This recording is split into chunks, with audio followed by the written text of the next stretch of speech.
오늘의 이야기, 우리 삶에는 때로 간절히 기도하지만 응답받지 못하는 것처럼 느껴지는 순간들이 있습니다. 어쩌면 당신은 지금 육체의 치유를 위해 혹은 마음의 병을 위해 기도하고 있을지 모릅니다. 안개처럼 자욱한 상황 속에서 주님의 명확한 인도하심을 구하고 있을 수도 있습니다. 우리 마음 속에는 누구에게도 말하지 못하는 텅 빈 공간이 하나씩 있기 마련입니다. 오늘 우리는 바로 그 텅 빈 마음을 안고서도 그럼에도 불구하고 하나님의 집으로 나아갔던 한 여인의 이야기를 나누려 합니다. 그녀의 이름은 한나입니다. 이 이야기는 단순히 아이를 갖지 못한 한 여성의 이야기가 아닙니다. 이것은 우리 모두의 마음속 깊은 갈망과 그 공허함 속에서도 믿음을 지키려는 모든 이들을 위한 이야기입니다. 오늘 이 이야기가 당신의 마음에 작은 위로와 희망의 씨앗이 되기를 바랍니다. 잠시 시간을 내어 구독과 좋아요를 눌러주신다면 이 희망의 메시지가 더 많은 이들에게 닿을 수 있는 귀한 나눔이 될 것입니다. 이 말씀을 듣는 모든 분들께 하나님의 평강이 함께하기를 기도합니다. 구약 성경 사무엘상 한 장을 보면 한나라는 여인이 등장합니다. 그녀는 남편 엘가나의 깊은 사랑을 받았지만 아이를 낳지 못하는 아픔을 겪고 있었습니다. 고대 이스라엘 사회에서 아들을 낳지 못하는 여성의 슬픔은 오늘날 우리가 상상하는 것 이상이었습니다. 이는 마치 한국의 전통사회에서 대를 잇지 못하는 며느리가 겪어야 했던 서러움과도 같았을 것입니다. 설상가상으로 그녀에게는 브닛나라는 경쟁자가 있었습니다. 브닛나는 자녀를 낳아 남편의 사랑을 독차지하려 했고 자녀가 없는 한나를 매년 성전에 올라갈 때마다 격분시키고 조롱했습니다. 브닛나의 날카로운 말들은 비수처럼 한나의 마음에 꽂혔습니다. 매년 반복되는 고통과 수치심. 한나는 마음이 괴로워 통곡하며 음식을 넘기지 못할 정도였습니다. 하지만 여기서 우리가 주목해야 할 놀라운 사실이 있습니다. 사무엘상 한 장 7절은 이렇게 기록합니다. 매년 한나가 여호와의 집에 올라갈 때마다 남편이 그같이 함에 브닛나가 그를 격분시키므로 그가 울고 먹지 아니하니 바로 이 구절에 오늘 이야기의 핵심이 담겨 있습니다. 그가 울었으나 그럼에도 불구하고 여호와의 집에 올라갔다. 마음은 찢어질 듯 아팠습니다. 사람들의 조롱 섞인 시선이 두려웠을 것입니다. 기도에도 응답하지 않으시는 하나님께 서운한 마음이 들었을 수도 있습니다. 하지만 한나는 포기하지 않았습니다. 그녀는 울면서도 그 아픔을 그대로 안고서 매년 하나님의 성전으로 발걸음을 옮겼습니다. 이것이 바로 한나의 위대한 믿음이었습니다. 결국 하나님께서는 그녀의 간절한 기도를 들으셨습니다. 한나는 성전에서 눈물로 서원하며 기도합니다. 만군의 여호와여, 만일 주의 여종의 고통을 돌보시고 나를 기억하사 주의 여종을 잊지 아니하시고 주의 여종에게 아들을 주시면 내가 그의 평생에 그를 여호와께 드리고 삭도를 그의 머리에 대지 아니하겠나이다. 하나님은 그녀에게 아들을 주셨고 그의 이름은 사무엘, 내가 여호와께 그를 구하였다라는 뜻입니다. 한나는 그토록 원했던 아들을 얻었지만 그녀는 하나님과의 약속을 잊지 않았습니다. 아이가 젖을 때자 그녀는 사무엘을 데리고 실로에 있는 성전으로 올라가 엘리 제사장에게 맡기며 평생을 하나님께 바칩니다. 어머니로서 얼마나 마음이 아팠을까요? 기적처럼 얻은 아이를, 이제 막 사랑을 주기 시작한 그 아이를 떠나보내야 하는 심정은 상상하기 어렵습니다. 더군다나 당시 엘리 제사장의 아들들이 성전에서 온갖 악행을 저지르고 있었기에 그곳은 결코 안전한 환경이 아니었습니다. 하지만 한나는 자신의 상황이나 감정이 아닌 하나님을 신뢰했습니다. 내가 이 아이를 지킬 수 없어도 하나님께서 친히 지키실 것이다.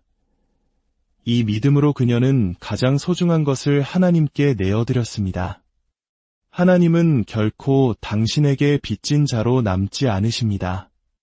우리가 드리는 것보다 항상 더 풍성하게 채워주시는 분입니다. 사무엘을 바친 한나에게 하나님은 세 아들과 두 딸을 더 허락하셨습니다. 우리가 아주 작은 것이라도 주님께 드릴 때 주님은 그것을 기억하시고 이자를 더하여 갚아주시는 분임을 믿으십시오. 한나는 매년 성전에 올라가 자라나는 아들 사무엘을 만났습니다. 그리고 아들이 입을 제사장의 옷, 작은 에봇을 직접 지어 가져갔습니다. 1년 만에 만나는 아들이 얼마나 컸을지 가늠하며 한 땀 한 땀 옷을 짓는 어머니의 마음을 상상해 보십시오. 이제 그녀가 성전에 가는 발걸음은 더 이상 눈물의 발걸음이 아니었습니다. 미래의 위대한 선지자가 될 아들을 둔 자랑스러운 어머니의 발걸음이었습니다. 하지만 우리가 기억해야 할 것은 이 영광스러운 순간 이전에 아무도 알아주지 않던 수많은 눈물의 시간들이 있었다는 사실입니다. 빈 자궁을 안고 경쟁자의 조롱을 한 귀로 들으며 응답 없는 하나님을 향해 다른 한 귀를 열어두었던 그 시간들. 그녀는 울면서도 성전에 올라갔습니다. 하나님은 그녀의 적을 침묵시키지 않으셨지만 그녀는 그럼에도 올라갔습니다. 하나님은 그녀의 기도에 즉각 응답하지 않으셨지만 그녀는 그럼에도 불구하고 계속해서 그 자리에 나아갔습니다. 시간이 흘러 소년이 된 사무엘은 성전에서 엘리 제사장을 섬기고 있었습니다. 어느 날 밤 하나님의 음성이 사무엘을 부릅니다. 사무엘은 엘리 제사장이 부르는 줄 알고 달려갑니다. 부르셨나이까? 엘리는 나는 부르지 아니하였으니 다시 누우라고 말합니다. 이런 일이 3번이나 반복됩니다. 여기서 우리는 질문하게 됩니다. 어린 사무엘은 어떻게 3번이나 거절당하고도 다시 돌아가 눕고 또다시 부름에 응답할 수 있었을까요? 그 끈기와 순종은 어디에서 비롯된 것일까요?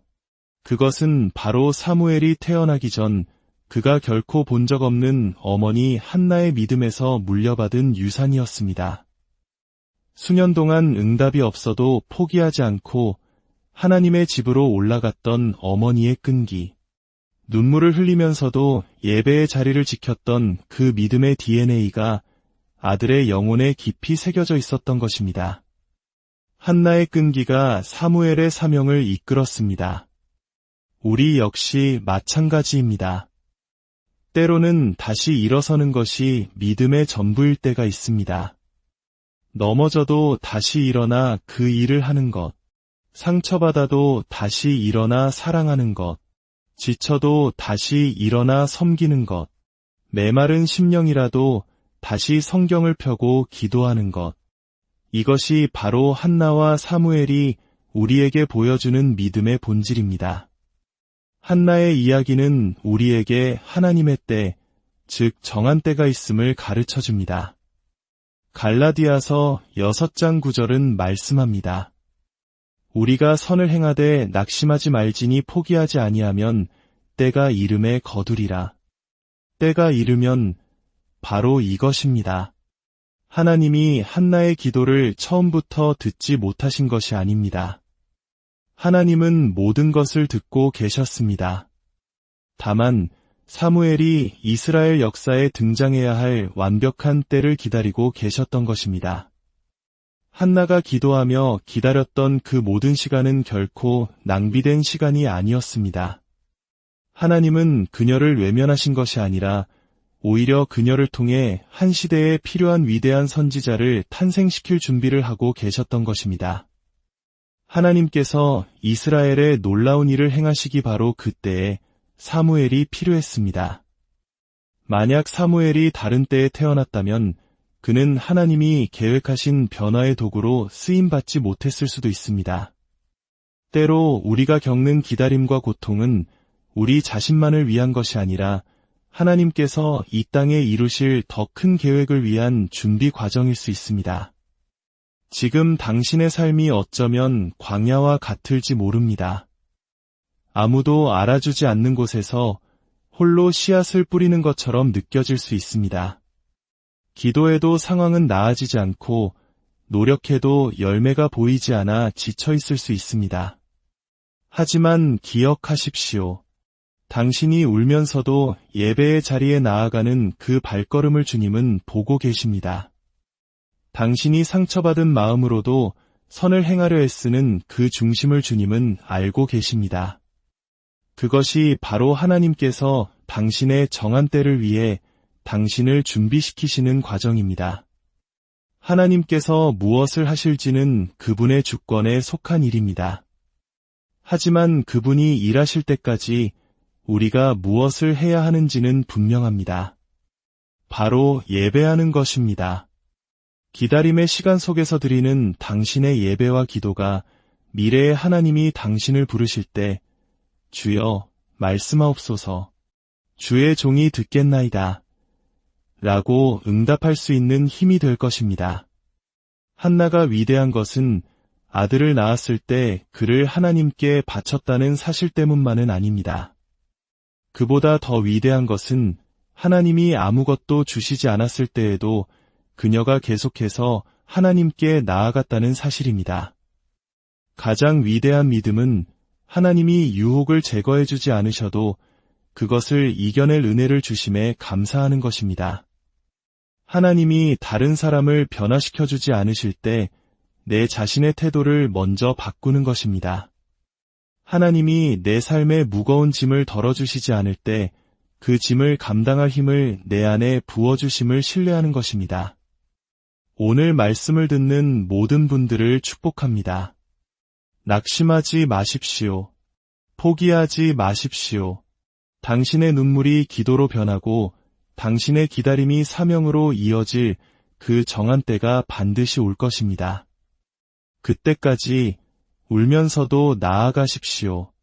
상처 입었어도 나아가십시오. 이해할 수 없어도 주님께로 다시 돌아가십시오. 주님을 기다리는 자에게 새 힘을 주실 것입니다. 당신의 삶을 통해 하나님의 놀라운 이야기가 쓰여지기를 간절히